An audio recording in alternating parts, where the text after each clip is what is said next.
Hi.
All right.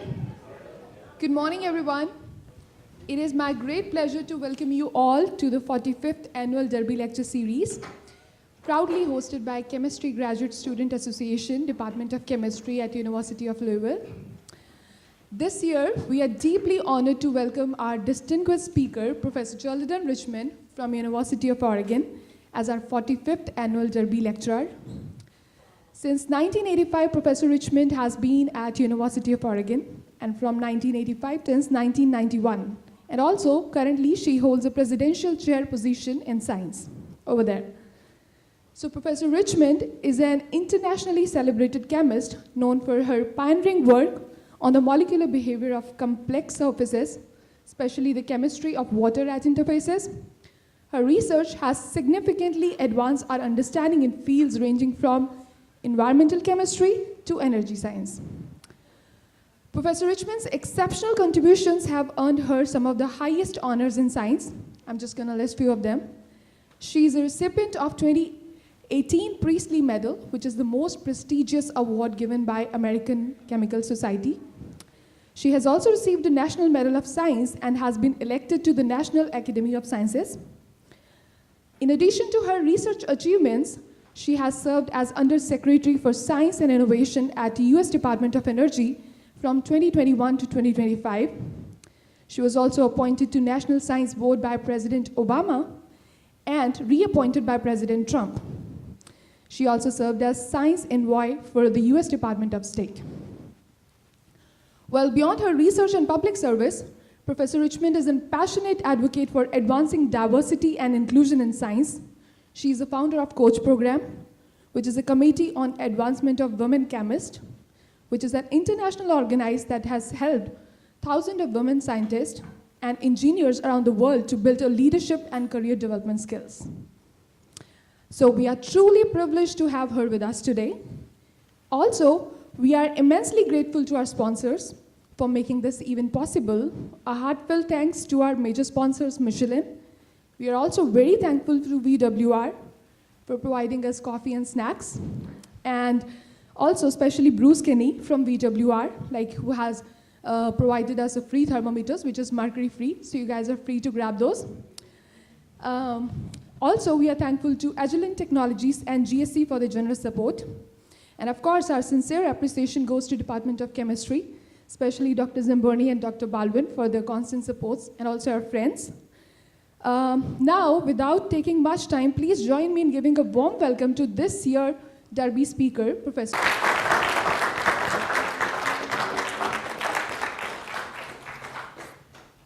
floor is yours. Well, thank you very much. It's a very nice introduction, and it's also great to be here. Some of you may know it's my second time here. I think we'll stop at third time, so it's okay at second. It really is a treat to be here, and I have to say that when I got invited to come here, I remembered just how wonderful it was to be here and meet with the graduate students. And so that's why I said, I've been here, I did this before. I'm feeling very guilty. You should ask somebody else if you'd like to. And then they got back to me and said, yeah, but we don't know you. At least I hope not many of you graduate students were here when I was here last time. But anyway, it really is a treat to be here and to be able to, and I'm honored that the graduate students again would choose me to come. As was indicated, I'm just returned from 4 years in Washington, where I oversaw all of the research, the head scientists in the Department of Energy. And so that will be the focus of my second talk tomorrow, which has to do with climate change and how we're moving forward there. But today, what I'm going to talk to you about is some really cool research from my laboratory on nanoemulsions. So let me get started. So 2 is company, 3 is a crowd, and that includes polymers and surfactants at a surface as the threesome. I'm going to tell you a little bit about what Emma Tran, a graduate student of mine, did in that work. And so historically, as was indicated, I've been doing surface science for a very long time, and in a number of different areas. One of them, which would be the atmospheric, looking at atmospheric gases as they absorb on a water surface, but the focus has largely been on water.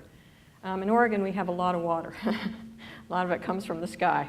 Water is, to me, is also very environmentally important, which is why it's been my passion to be studying water. And water surfaces occur in the atmosphere on clouds, raindrops.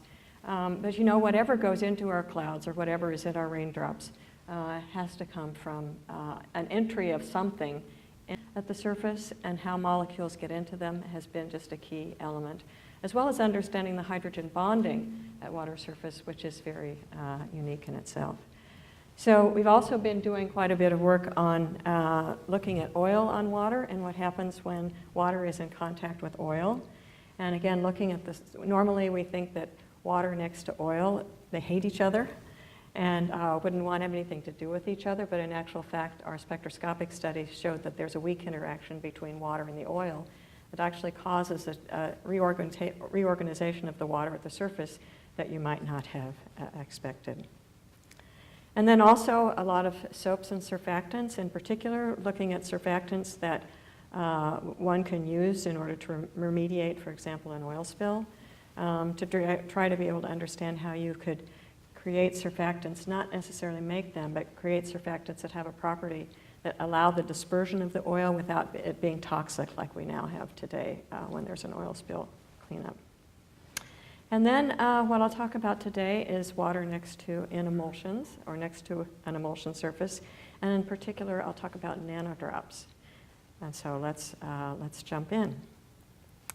Okay, so just a little bit of a background on emulsions. For those of you that are not familiar with it, even though I'm sure you've had contact with it this morning or certainly recently in your soaps or shampoos or your toothpaste. So emulsions are where you have a tiny droplet of one thing that's immiscible in the other phase. And so you have regular emulsions where you have water droplets inside an oil. And then reverse emulsions are oil inside of water. And so it's really important to be able to not only understand how they form, but also what keeps them stable. So, for example, if you had an oil spill, and unfortunately had an oil spill, then you would want to have something that would encapsulate the oil long enough for it to be dispersed through the ocean, and sometimes drop it to the bottom of the ocean, but at least dispersed and then diluted in the water. And you'd like to be able to understand that an oil droplet to exist for very long, it needs to have something around it to hold it. And so I'm going to talk a bit about what it means to create an emulsion that is stable in order for it to have its particular uses. So here I just have a red dotted line around the circle, but that dotted line generally something has to be there to stabilize it. So they are everywhere, as I mentioned. They are in soaps and shampoos and ice cream. Emulsions are ubiquitous in our world, both in nature as well as the things that we make for commercial products. But it also is in the nanoscience area, or the nanoemulsions, they are really new entrants into this field. And the reason is that they have a lot of uses, or potential uses, and one is certainly medicinal. You know, when I showed you previously this droplet here, where you have an oil with water around it, if you can, a nanoemulsion is something that can be a carrier, as I'll mention in a minute, a carrier for drugs as you take the medicine. And so it's really important to understand what can encapsulate that oil in order for the different uses as it goes through your body, for example. So the different functions, you want it to be able to hold it when you want it to hold it, and you want to be able to release it when you want to have it released. So let's talk a little bit about nanoemulsions. And these are nano-sized droplets. They're on the order of hundreds of nanometers. And they are kinetically stable when they're dispersed in aqueous solution. And they're stabilized by, commercially, they're stabilized by a combination of a surfactant and also a surfactant which has some ionic head group to it. In this case, I have SDS there. It has a polar head group with a long tail, and of course, you know that it's good at going to oil-water interfaces because its tail is really happy going into the oil, but its head group doesn't, especially if it's charged, doesn't like to be there at all, so it wants to stick its head in the water. And therefore, it can be used at an oil-water interface to stabilize these droplets. But more recently, there's been a lot more, as well as a hydrophobic backbone, like the surfactant chains. And it's that interplay between the charge and the hydrophobic part that makes it have somewhat unpredictable characteristics when the combination of the two go to an interface, both together. So these nanoemulsions also are made differently. You know, when you shake up your salad dressing, your oil and vinegar salad dressing, you'll see the little droplets that are formed in there. Those aren't really the nano size, but you'll see little droplets and the emulsion is formed, and your mayonnaise is the same thing, and so forth. But nanoemulsions take a lot more shaking in order to get them to stabilize. And so in this case, there's really kind of an energy diagram for creating these nanoemulsions. So what you need to do is use ultrasonification to shake up your oil and water interface, which you had initially as planar, and sonicate that in order to get it at another higher energy level to where you create the dispersion. And that dispersion can be stable if you've got the right stuff holding it together. But eventually, it will then go back to the planar oil-water interface. So that's why you can see understanding how it can be stabilized as well as destabilized is really important. And that comes down to the molecular level interaction at that interface. So in this case, when you have a surfactant-coated nanoemulsions, as I said, you have the tails that are going into the oil, and you have the polar head groups, which are red, that are going on the outside. And that would be a surfactant-coated nanoemulsions. And we've done a lot of work with different surfactants, and this is commonly the case. And as I'll talk about, what we do is we want to be able to understand by spectroscopy what the molecules look like when they are at that interface. So add complexity to that now is to add the polymer to the system also, because that coating is most robust, as you'll see, if you have a combination of the surfactant and you have the polymer there. But because it's a relatively new field in surface science, being able to have a molecular picture of what the interaction is at that interface, what causes it to be stable and destabilizing it, is something that we've been headed toward trying to understand. Toolbox is to have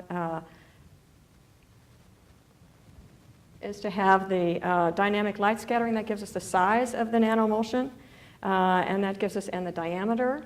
And so that's really important for us to do that on these nanoemulsions.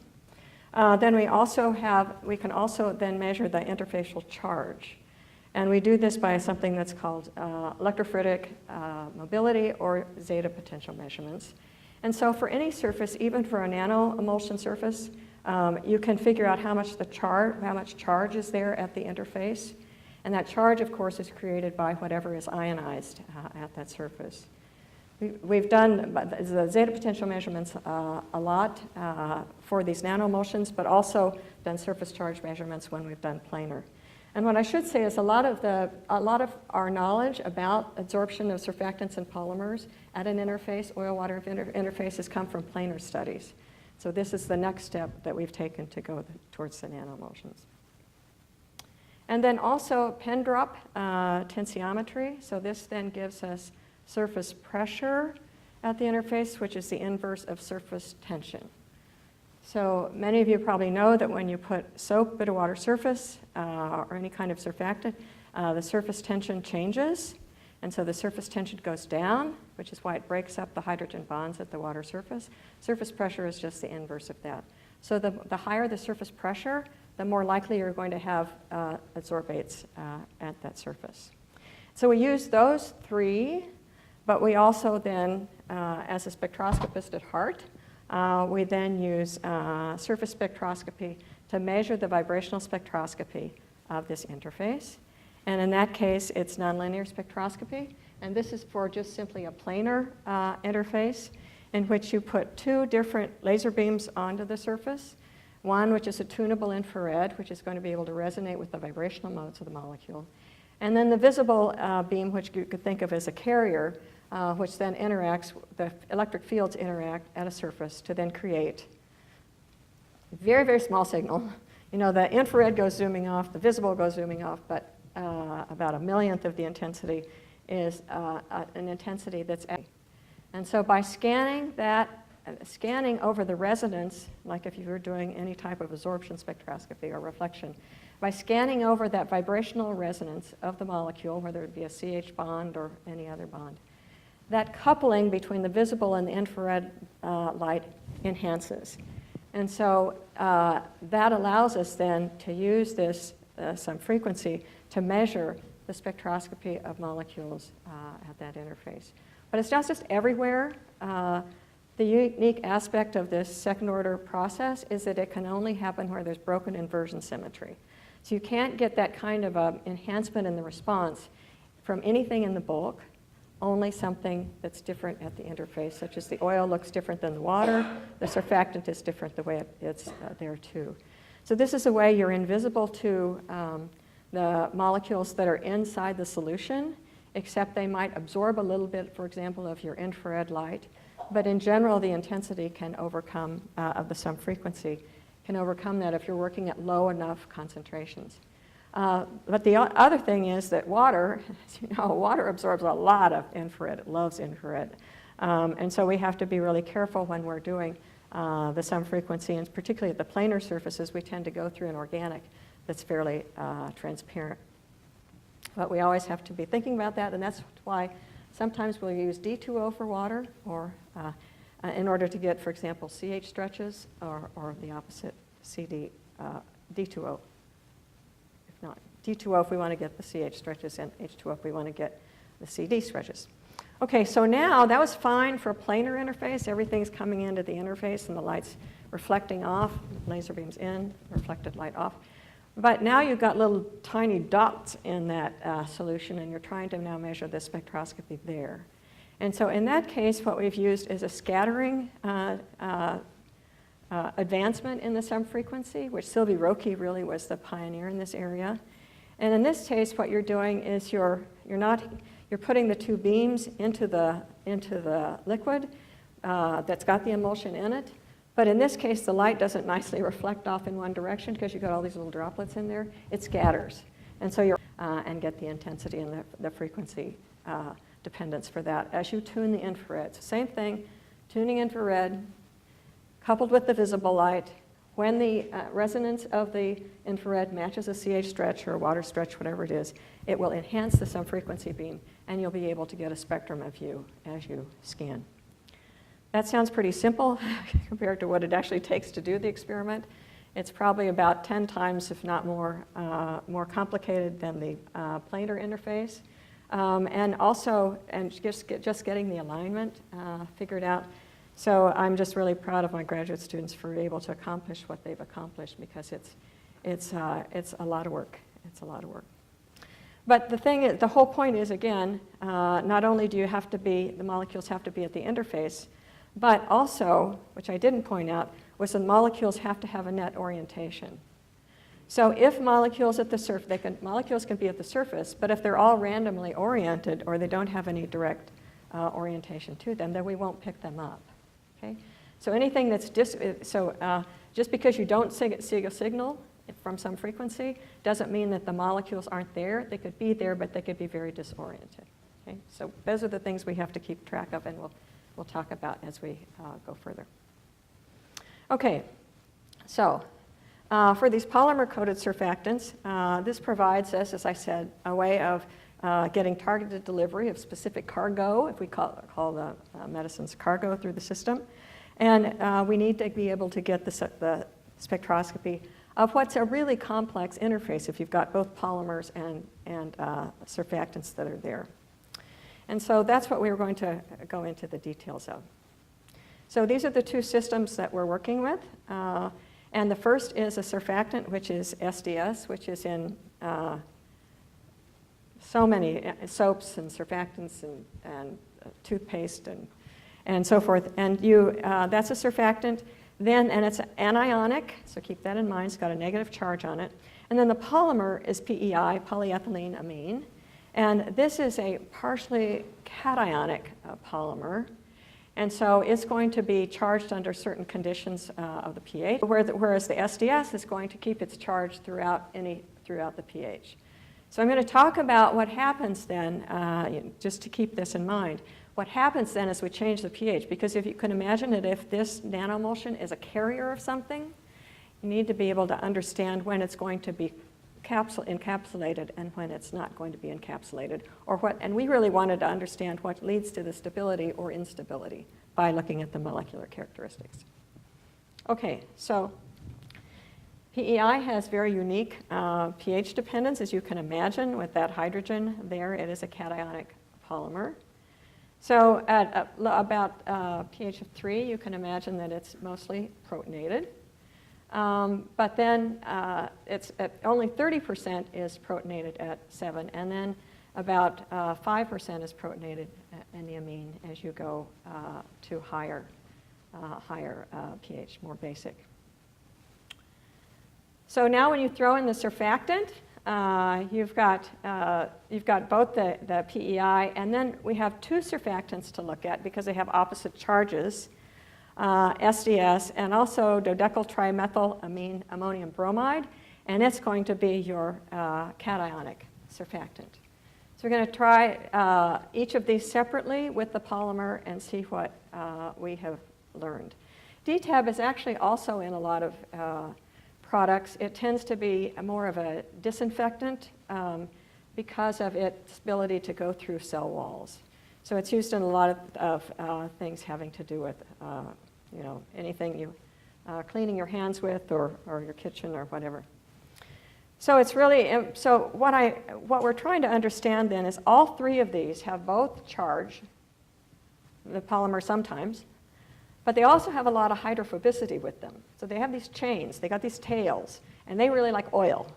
And so think about the fact that we're going to have this balance between when things might go to the interface because they like being in a hydrophobic environment, or whether they don't want to be around somebody that looks like them, like a charge.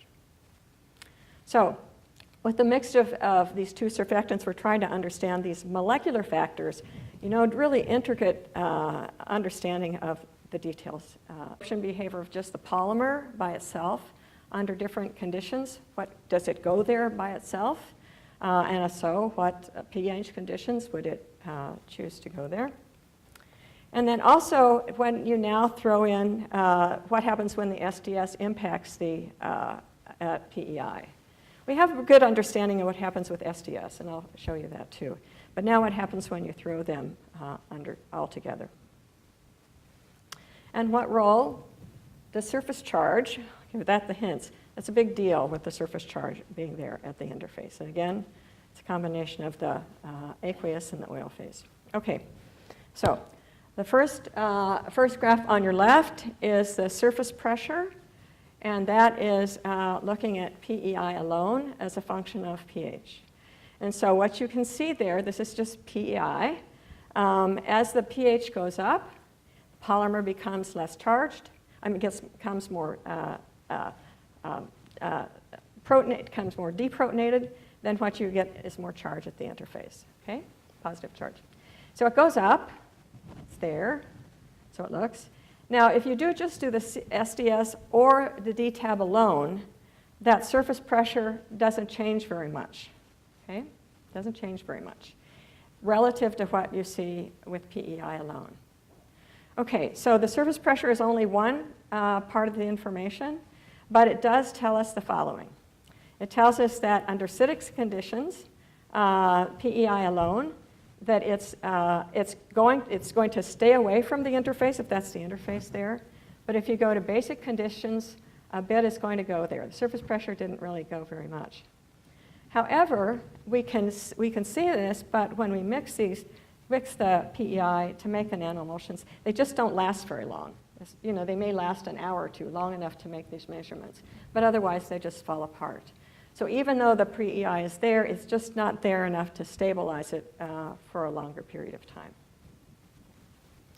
Okay, so now let's look at what happens when we throw in the SDS along with PEI. And remember, SDS did nothing by itself, or very little by itself. But on the other hand, when they mix them, see is there, it's the SDS plus PEI. And the black line was what I showed you before without the SDS there, and SDS alone. But as you can see, the pressure, it looks like there's much more going to the interface when you have just a little bit of SDS that's there. Okay, so now that was the surface pressure, and now we're looking at the zeta potential. And the zeta potential is now measuring the charge at the surface. So in this case, what's below is the SDS charge as a function of pH. And you see there's a little bit of a difference, but when you throw the two together, you see that the surface gets very highly charged in the positive direction when you've got, as we have here, when you have SDS there, and then goes down as you go to higher pH. So that tells us that indeed when they are there, they actually enhance the polymer and the surfactant to go there. So they're working together here. So what this is showing then is this picture that when you have in acidic conditions, where before the polymer really didn't like to be there very much, the SDS going to the interface with its charge pulls the polymer to the interface and gets it to form some kind of structure there. And under basic conditions, it comes, but just not quite as much. That you can see the orange line going down. It's just not quite as much. So that's the picture, and the picture that I've drawn here is just, you know, from that macroscopic data. So now let's see what happens when you do the spectroscopy. Now, polymers, what we generally do in this study is we're looking at CH bands. So CH bands in the 3 micron region.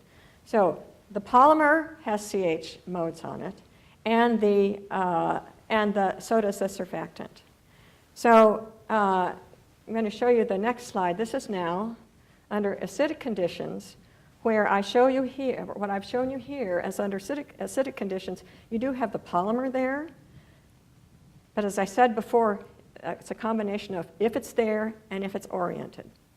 So if the polymer is there and it's oriented, we might be able to pick it up. And if the SDS is oriented, we would pick it up too. So this is what you get. So what you get is the black is now take SDS deuterated, because we're kind of remove the CH bands from SDS, and only look at the CH bands that are due to the PEI.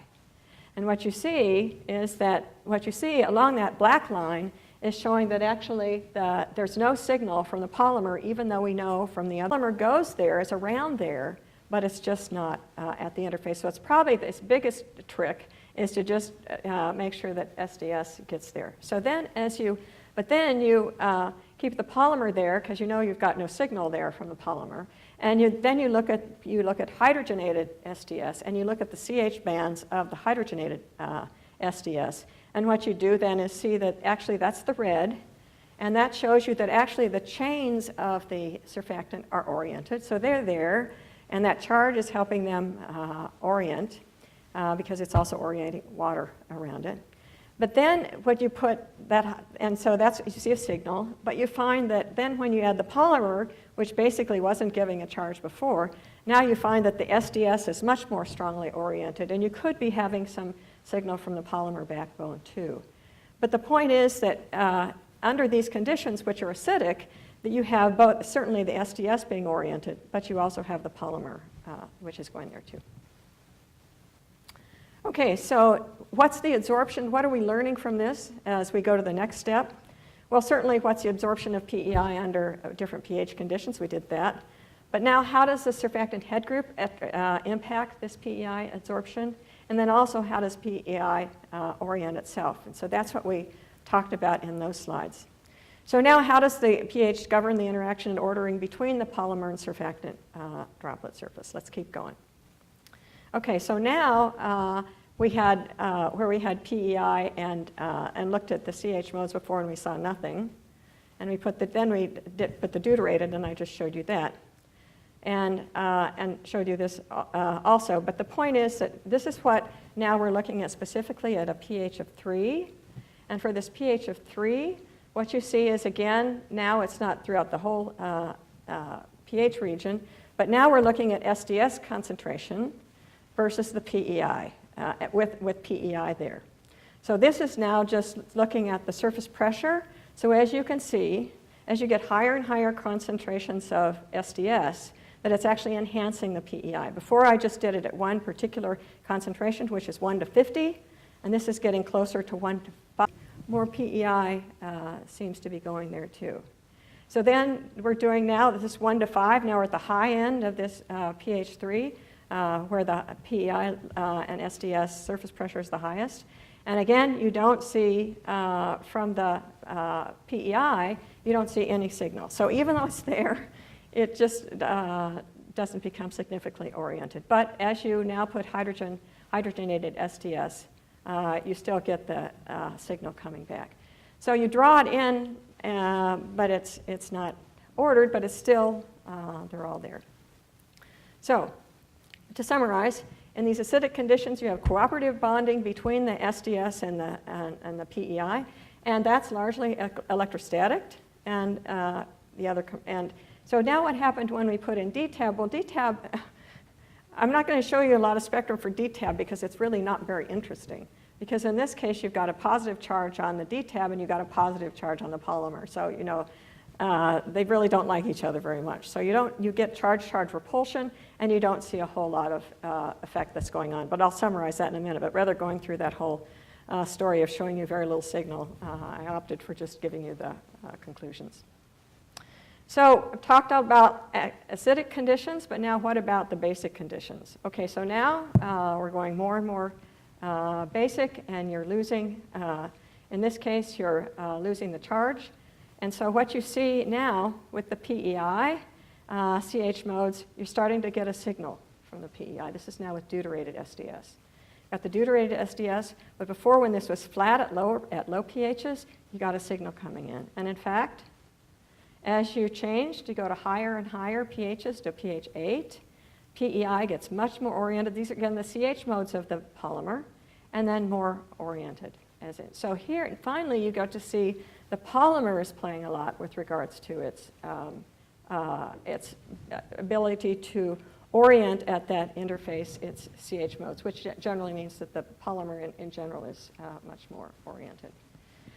If you put hydrogenated SDS with that now, to add on to, now you're doing both PEI as well as the hydrogenated SDS, and of course then you're getting backbone signals from the SDS in addition to the PEI being there.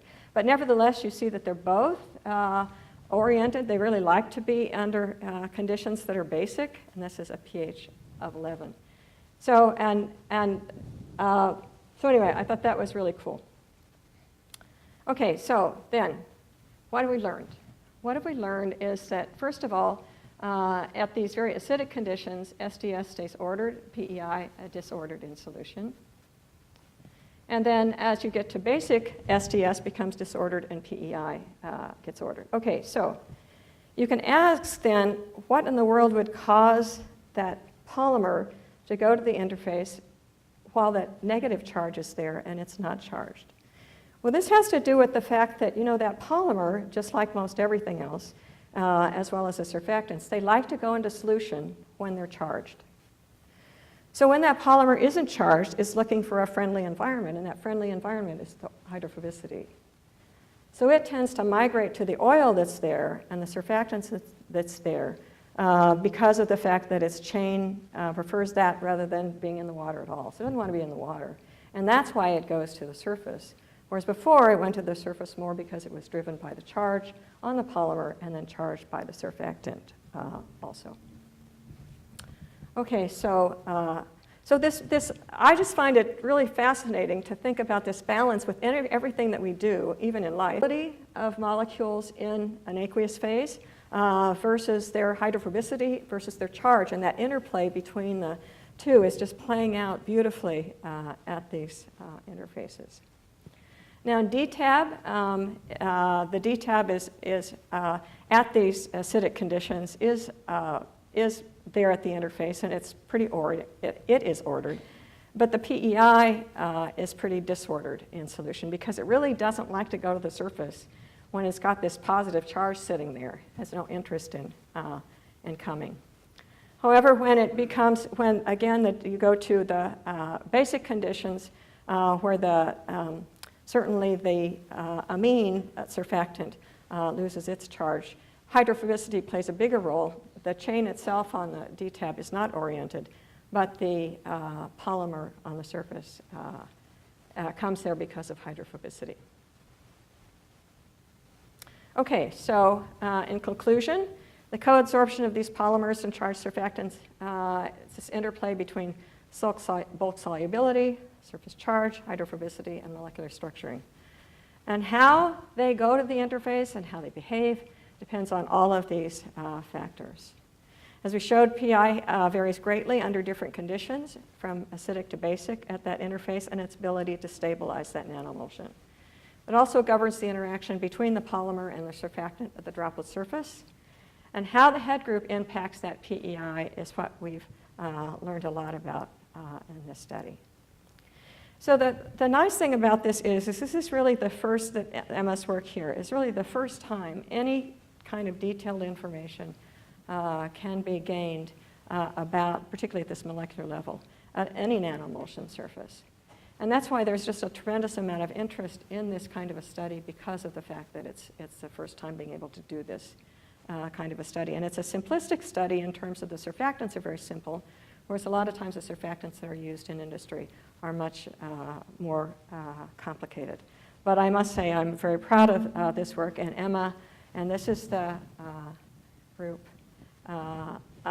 just a few years ago before I left for DC, working on in the back, standing up. She's not that tall, but Emma is just a fabulous graduate student of mine who came over from Vietnam when her parents came over from Vietnam during wartime, and just wonderful to have. And she has left the surfactants behind to go work at Intel in Portland, but she's just doing fabulously there. So with that, I'm happy to take any questions, and I thank you all for being here this morning. And I also want to give a particular shout out to the graduate students for inviting me, and the faculty for you giving them support to do something like this, because it's really unique.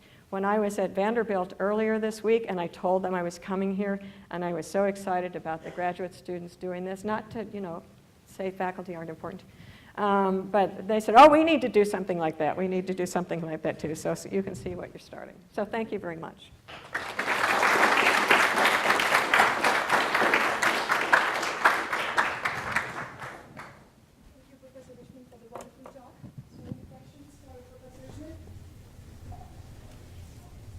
Yeah, I was curious, I can't tell from your diagrams, or if you were trying to make them accurate in that respect, but what's the percentage of surface area covered on your nano? On the nanodroplets. And I wanted to say micelles, the nanoemulsions, and do you think that some droplets have it all and others just don't get any? Oh, that's an interesting question. I mean, they both were interesting questions, but with regards to surface, what the surface coverage is, all we can say by what the surface coverage is by the zeta potential measurements, and those are really hard to quantify. And so the answer is no. We know what happens when, for example, we know that when we know the coverage when you have just a simple surfactant that's there, and that tends to be pretty much a monolayer by the charge. But figuring that out for the polymer too has been hard. The challenging thing about the spectroscopy is because it's a nonlinear spectroscopy, it's really hard to quantify the spectroscopic signal, unlike to do it spectroscopically either, because that would be the only other avenue. And the only way we've been able to do that for the simple surfactants is to know what the charge is, frequency signal was, when you know you have a full charged surface. So it's a good question.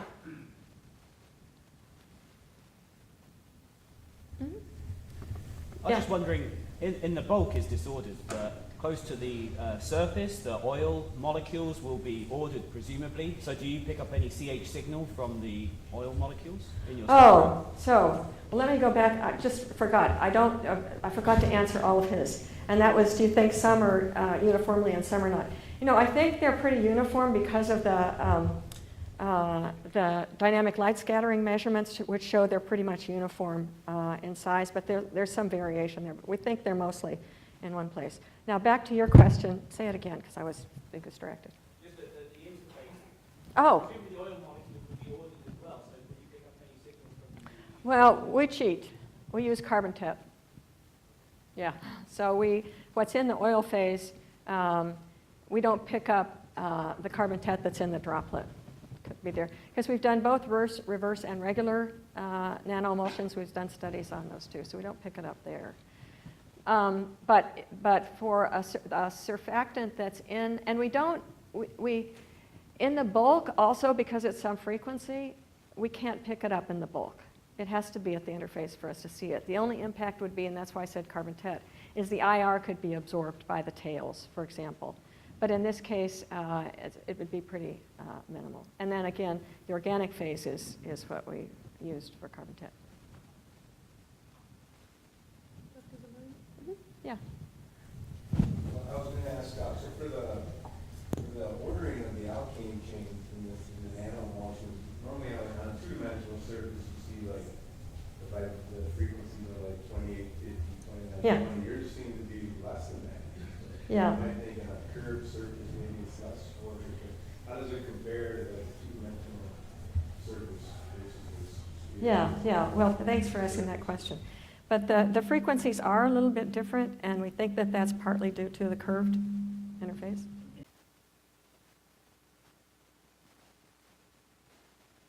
How different is the planar versus the spherical? And there is a little bit of a frequency shift. But I think it's more that you still got, even if you got a little bit of polymer there, it's starting to play around with those frequencies. Because when you do the frequencies are actually, frequencies are actually shifted a bit when you go circular. It looks more crystalline. Exactly. And they just are going to more tightly pack too. And so for the planar interface, you can get, as you probably know, with the planar, for us to be able to see something ordered, it has to be really very rigid. It has to be like self-assembled monolayers. And you can get that at a planar, but you can't get that at the liquid. And that's why the signal is so different. Could you be missing some disordered ones? Oh yeah, I have no doubt there's disordered They ones. could also be at the interface. That's right, absolutely. And then you don't see a metal also. Well, it's not on there. Is it too far? Yeah, it's just not on that spectrum region. And you know, when you get in that Berry resonance in that whole region, it's really hard to distinguish which one CH most correspond to. So,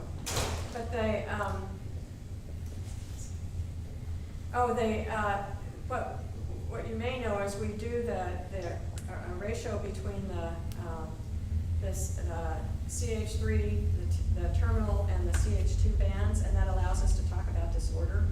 And we do that. We've done that a lot on the planar interfaces to show as they pack up and get tightly packed that you actually these intensity changes are pretty significant, right? If you right. And so anyway, yeah. Dr. Lee? Yeah, thank you for a nice talk. I have one technical question and one futuristic question. So the technical question is that we know that in some frequency mixing of spectroscopy, we can control the polarization of the signal and either and we monitor polarization, different polarizations of the pump, and to get more information about the structure, orientation, and order of the molecules. You mentioned the scattering. In the scattering measurement, can you also make use of, take advantage of different polarizations? Experiments alone? Yeah. As a thesis. So I think that it can. I mean, Sylvie Roke's been probing this region, but I think it's just a lot harder, just even getting the signal. Mhm. This is like 100 times weaker signal than you get from the planar. Yeah. So, theoretically, you should be able to get Yeah, it. which leads to my second question. It's really, I just want some comments from you. You mentioned that it's difficult to be very quantitative. But what are measures we can take to improve it? For example, can we use a different source like terahertz radiation, or different ways to prepare sample? People have been using like slit jet, liquid jet experiment. And also say, can we combine with frequency cones and cavity enhancer spectroscopy? I don't know. You must have been thinking about this. Yes, and I think the thing that, as long as it's a second order process, of course it's going to be surface specific. You go to the higher order processes, or you go linear, and then you got to worry about whether you're really at the surface. That's a big deal. That's a big deal, particularly for these solutions. So then it all depends on whether you can, whatever you've chosen for your technique to use, have you create a surface that you can really identify it as a surface on the order of a molecule or two molecules or three. Yeah. And I think that's a challenge. Yeah. Yeah. You mentioned about inflating about the light scattering studies. If you find the data to be sensitive enough to particle size changes being inferred based on changes in form concentration. I haven't seen anything on that. Because you would be able to. Yeah, that's right. That's right. And we, we have it for our nanomulsions. We do have a distribution. It's not completely sharp by any means. There is the distribution, and so we're basically getting the average spectroscopy of those different sizes, but certainly stable enough to be there. We spent a lot of time investigating, which I didn't talk about here, investigating the fact that nanomulsions have been presumed to have an innate charge on them, simply because, just by the way they exist. And there's been a lot in the literature about how to get that clean interface. Because when you have anything at an oil-water interface, particularly the planar studies, any charge makes the water orient. Any charge makes the water orient. And so we did studies of water next to nanomulsions that were as pure as we can get them. That's better than anybody else. And we found that they still are stable. Yeah. This takes me back to 40 years to grad school when I was doing several monolayers. Oh. And He must have been 5 years old. so, and I remember how hard it was to get those Clean. and to get a good signal to noise. So Yeah. I'm Yeah. not surprised that your students are having to tell. Actually, they pay better too. They pay better too. Well, that's actually there as well. But we had a graduate student spend 3 years getting that interface clean. And what you could see is he looked at the water bands. And when the water bands basically went to zero in an oil-water interface, he made it clean. But it took a lot of work. And you could pick up a ppb of a surfactant there with the water. So that's why, any other instrument you use too, you have to be able to get it so clean, let you know what you're doing. That was a long answer to the question. Yeah, I was wondering, have you thought about the longer chain cationic polymers? If so, what was their kind of Oh, longer polymers? longer chain, yeah, longer Oh, carbon chain? no, we haven't done anything more with longer polymers. Okay. We felt pretty courageous there. Someone who's largely worked with H2O, just putting a simple polymer like this. We have done, actually, Ellen, who was in my group a number of years ago, did some beautiful studies of polymers and polymer mixes at the planar interface, and also looked at polymer length as a function of how they orient and structure. And all of her work is in the literature. And so a lot of really interesting things about how they pack, but not at nanoemulsions, but at planar. So we've done a lot with polymers as well as mixed surfactants and surfactants. And one of the most recent studies coming out of the group, Connor's work, which I didn't think I had time to talk about, was he was using mixed surfactants, SDS and DTAD and planar, and found some really interesting results about how they pack. So for example, under certain conditions, it's clear that if you put the mixed surfactants there, at which they sit at the interface, became really clear in those studies. Again, that was planar, but mixtures of the two surfactants. But the polymers, you can find in literature as beautiful, beautiful work. She's now on the faculty in Northern New York. So, Are some of the trends you observe here, do they carry over to the reverse emulsion? oh, that's a good question. You know, the reverse emulsions are so much harder to do because you've got to get through that, for us, when we were doing them, and for anybody else, because of the fact that it's at the water solvent to get through. But doing that with D2O, you see similar things, but you just don't have nearly the stability that we can find for these that we have. Yeah. And a slight follow-up, do you have any recommendations for non-aqueous studies that I could look into? Well, for the non-aqueous studies, for planar, for surface studies, Yeah. we did, so, to give you a little background, when the early work that we did with water next to an organic, we were fascinated by the fact that what we found, as I mentioned in the very beginning, was water and oil hate each other, so they don't want to interact. But we found out even when we used carbon tet, that actually there was a weak bond by something called a free OH, the weak bond that showed it was bonded to the carbon tet by a little bit of a frequency shift. So what we then did was just to go slightly more polar to see if the interface would disappear. And so we, see if I can remember this all, we did trifluoromethane, you know, and then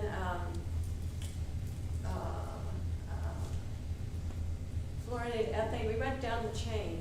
And even, but the hydrocarbons, interesting, the hydrocarbons had alkanes, heptane, hexane, octane, nonane. They all showed a bonding with the water, but so you could see the water signal. And it wasn't until you got to something with two OH bond, I think we had difluoroethylene. That was the one that broke the camel's back, because then the signal completely disappeared because there was no interface anymore. So certainly all the alkanes can still work. We did them in, and it worked fine too. Yeah. Boy, this is taking me back memory lane. I think 4 years in DC and my brain is completely shot. Yeah. Any other questions? Yeah. So I was curious about the experiment that you silicate the water and oil. When you silicate something, you create cavitation.